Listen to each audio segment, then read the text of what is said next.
Good morning, students.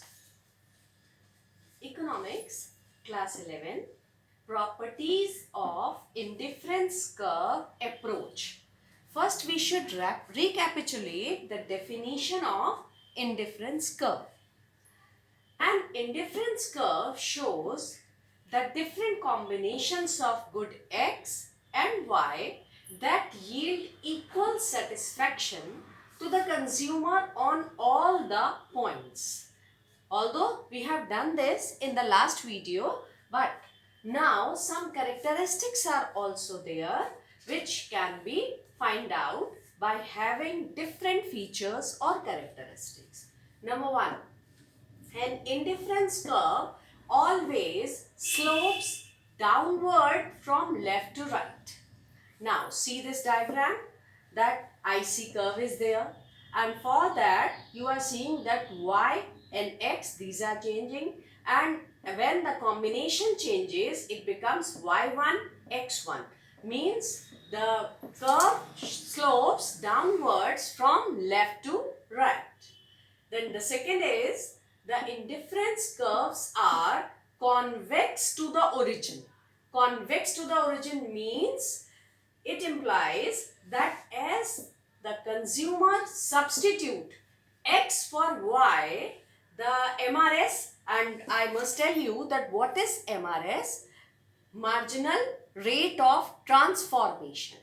That is the delta loss of y upon delta gain of x. Between them goes on diminishing. As you see that A to B and is less than CD will be less than AB. That is shown on IC0. Now the third characteristic or feature is indifference curve never intersect each other, means they are parallel to each other.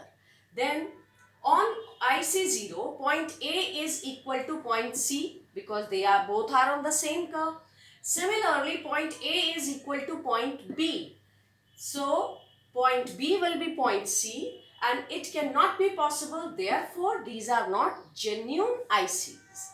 Then fourth one is higher the indifference curve, higher is the level of satisfaction. In the previous one I have told you that as we go high we can consume more of both the goods.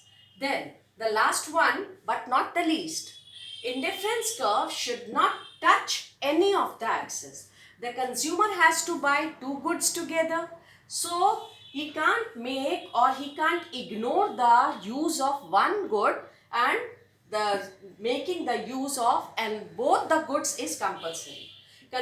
Because consumer purchases a combination of two goods only. And how it makes it possible? Because in our life we are using both type of goods, whether sometimes we like it or sometimes we don't like it, we get the equal satisfaction. So once again we recapitulate the concepts. First the definition, then how it slopes downwards from left to right, that is y1 x1. Then the second one, these are convex to the origin because CD is less than AB. Then indifference curve never intersect each other, means both the points can't be on the same curve. Then higher the indifference curve, higher is the level of satisfaction, means the more we have a thing, the less we derive from it, but we will be consuming the goods and that is higher satisfaction. Now the last is indifference curve should not touch any of the excess because at the same moment the consumer has to consume both of the commodities, the combination of the commodity, and that's why this curve is called as the indifference curve, because consumer will be consuming both the goods simultaneously.